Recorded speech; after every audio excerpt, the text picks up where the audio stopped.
Hi guys, it's Carissa. I'm finally feeling like I can make a video. I made one a couple days ago, but it was really long, and when I tried to edit it, I deleted it by accident. And it was probably for the best because I wasn't emotionally in the right place to talk about any of this yet. And first and foremost, I want to say that I know that I shouldn't apologize for the way I feel, but I don't feel okay. I don't feel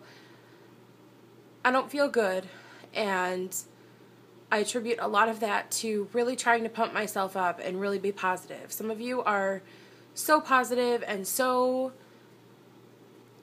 you get happy about steps in your treatment that otherwise would make me feel like crying, and it makes me feel bad. It makes me feel like I'm the Eeyore of the TTC community, and everything that I have to do makes me want to cry, and it's the same things that you guys have to do, but you're excited about them, and it makes me feel awful. And sometimes I'm like, I don't want to spread that negativity and put that out there, but there's a very real thing that I deal with on a regular basis, and it is anxiety, and I normally am medicated for that, and since I started trying to conceive, I have been off that medication because obviously you can't take stuff like that when you are pregnant. So I'm probably a lot less emotionally stable than most people are because I take the comfort of being able to have medication that calms those nerves and, helps all those chemicals in my brain do a lot less damage to me in terms of how I feel. And I'm not making excuses for anything. I'm just saying that sometimes I forget that just to function on a day-to-day basis without all of this other stuff going on, I have depended on medication. So I don't want to feel bad or hard on myself for not being sunshiny and excited about things like some of you are able to be, because, even though I haven't dealt with half of what some women go through in order to get pregnant, I still get very, very emotional about it very easily. So, and I have to move my chair, which is an exercise ball, so sorry. So that being said, I'm going to tell you what happened with this cycle, and Mike and I just talked about it, and I have another appointment, but basically, it's like 90% canceled. I have an appointment tomorrow that could change that, but I'm not going to get my hopes up because I was basically told not to. I saw the doctor that offered us the egg freeze study about halfway through my monitoring for this IUI. And when she did the scan, it didn't look good. My ovaries just didn't look as big as they had looked before. And they certainly didn't look big enough to be ready to trigger. And she couldn't find the 15 that was supposedly on my left side and the 18 that was on my right side. She said that sounds too good to be true, and when she looked, sure enough, it was really more like 3 small follicles that were clustered together, and that the nurse who measured them didn't notice that, or, didn't think to look into it more. So she said it doesn't look good because I don't have enough follicles. I don't have a lead follicle anymore, basically, for an IUI, and I certainly don't have a large enough set of follicles and enough of them to do an egg retrieval. And she said, because your estrogen level hasn't broken 300 and it keeps dropping and coming back, creeping back up and dropping, my body just looks like it's resisting. And what sucks even more, honestly, is the fact that she looked at what I was trying to do and the protocol I was given and said, I would not have put you on this drug protocol for an IUI because it would have basically guaranteed that it got canceled. And that's really hard to hear when you've been taking medications since I started my medications on November 29th.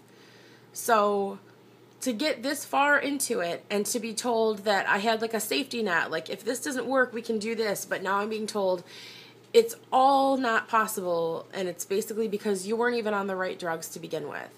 And by that, I guess I should say not the right doses or combinations. I was on some of the right drugs, but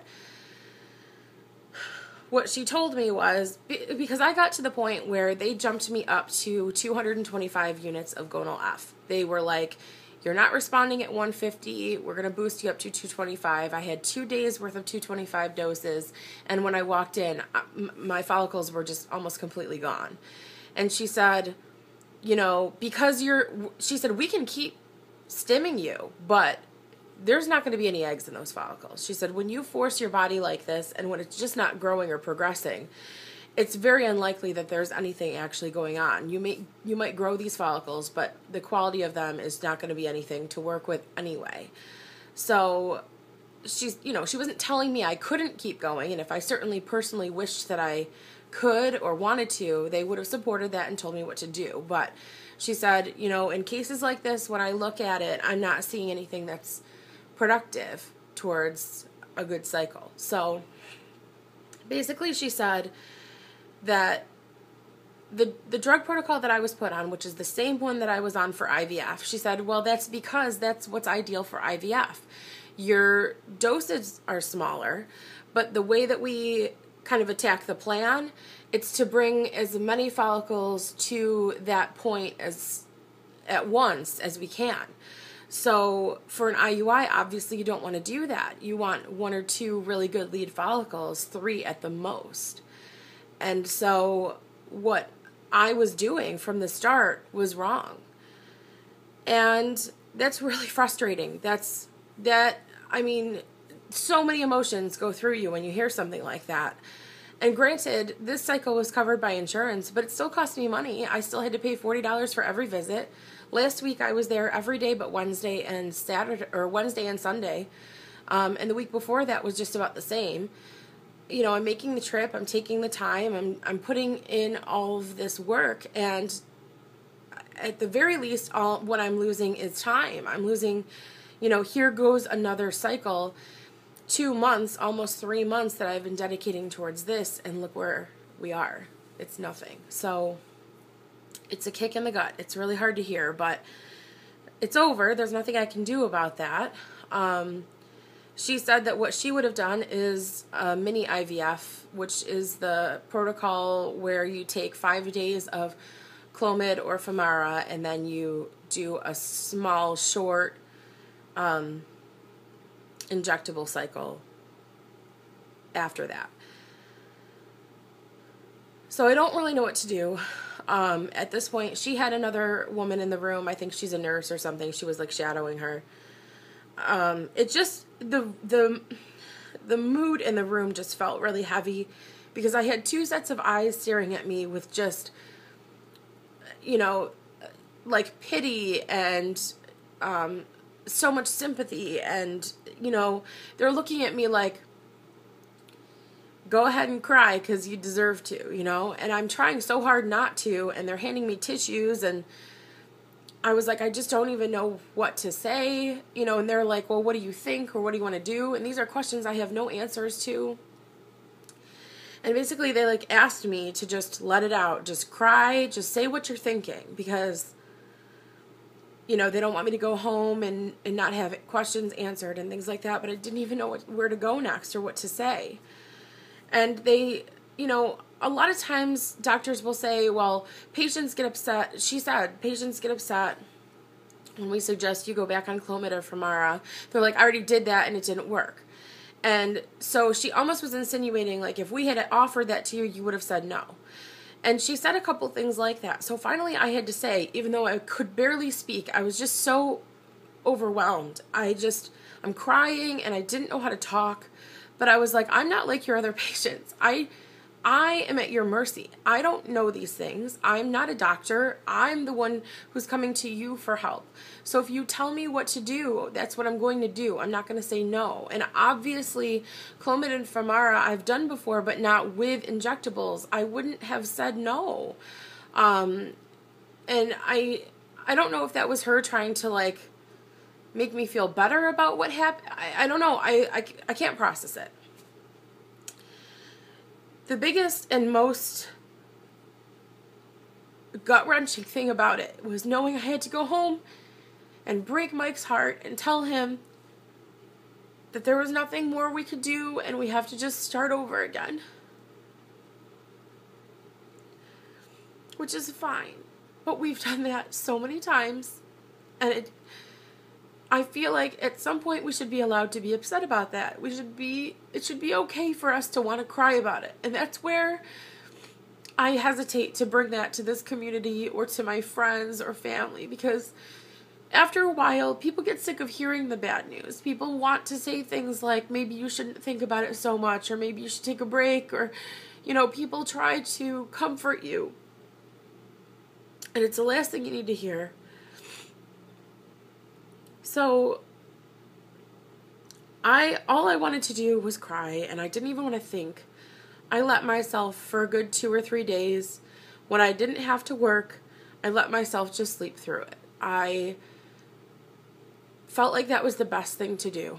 At the very least, I was giving my body some rest, and I wasn't letting it occupy my mind, and I wasn't spending the time doing destructive things like, going out for ice cream and, going shopping and, like, spending money I shouldn't spend just to cope. Like, I was just shutting everything down and just not letting myself think about it, because all I could do was cry.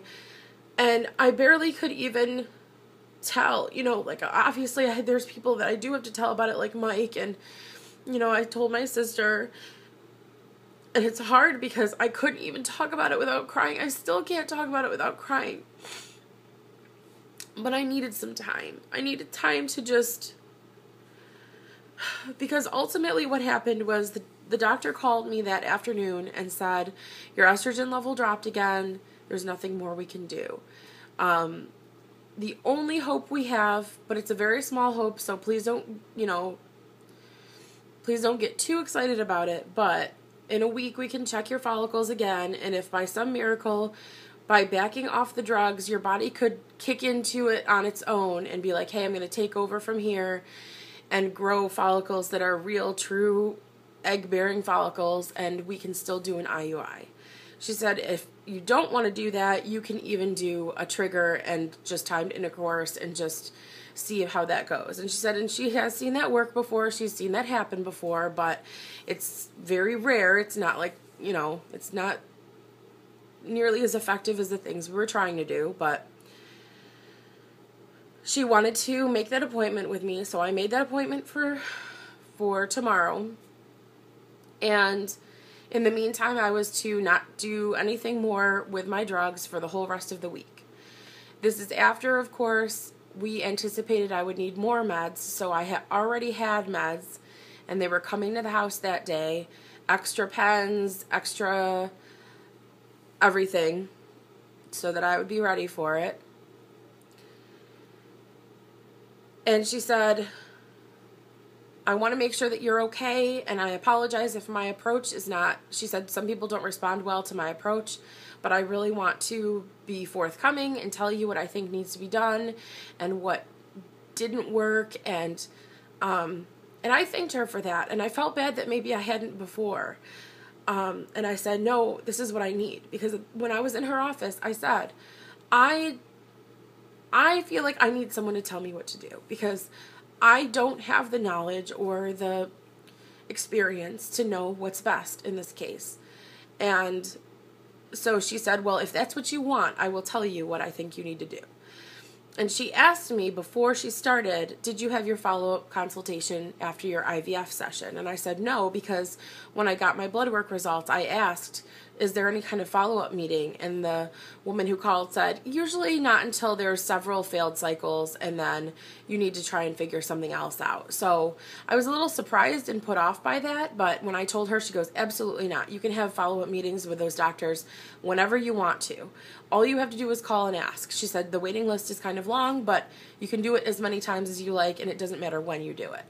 So she put us on the waiting list for an appointment about 2 months from now to follow up about what happened with our failed IVF and then what we would do going forward for the next one. She said, in the meantime, I would love to offer for you to do the mini IVF protocol for your next IUI cycle, pending this one doesn't actually go anywhere. And, you know, of course she was like, hopefully you'd be pregnant by then and you wouldn't even have to worry about it. But it's just hard to hear. And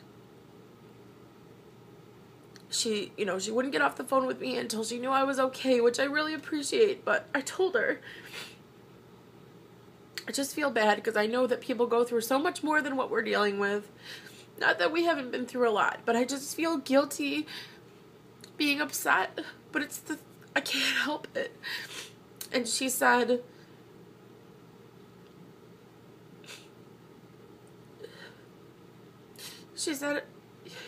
you don't have to be okay. Nobody's asking you to be okay. And it'd be surprising if you weren't, because you've been through a lot.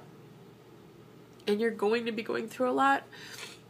And you need to be able to feel those emotions. And that meant a lot to me. She didn't try to just push me off into a support group or try and make me feel like I was being crazy or overreacting, and that meant a lot to me. Because I know support groups bring a lot of comfort to a lot of people, but I'm not one of them, and that's okay. I feel like you guys are my support group. I find other outlets and I find other ways to deal with it. But like I said, I'm used to being a little bit numbed. I'm used to having the support of medication to help me with my emotions and with my stress. So with that being said, everything's going to continue as planned. I'm going to go to my appointment tomorrow, see if I have any follicles. I'm planning that there probably won't be any, and then we'll just dive into the next cycle. Mike's really upset. He's really angry about the whole wrong drug protocol thing. He's really, really angry about that. And I think that it's hard to see him angry because he's usually very hopeful. He's usually the real positive one, and he's the one that gives me a lot of my strength and support, because I just can't muster it on my own. And so to see him starting to turn and starting to be frustrated, it lets me know that we do have to have some serious talks with them and figure out what to do going forward. And I am certainly going to ask for, if this particular doctor isn't in the room at my baseline ultrasound to plan my drug protocol, I'm certainly going to ask for her to review it, because I don't want to take any more chances that things are going to be a mistake, or that we'll waste months on the wrong drugs or on the wrong plan altogether. So that's where things stand. I'm sorry this is long. I needed to just tell you guys everything. And I've gotten a lot of messages from people, and some of them I can't even open. I feel really good knowing that you guys care and knowing that you guys are thinking of me.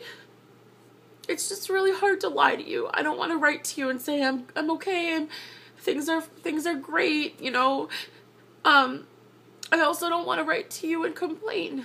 I'm blessed to have the opportunities that I do. We're very fortunate. There's a lot of help that we're getting with insurance, and just overall we've been in a good place considering. And so I'm sorry I haven't responded to anybody. I haven't even opened some of the messages because I don't want to lie, but I don't want to tell the truth either. I just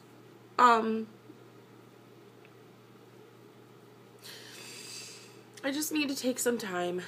So that's what's going on. But I'm okay. I'm just gonna keep going. So thank you so much, as always. Just knowing that there are people who care. I did mention this on Instagram.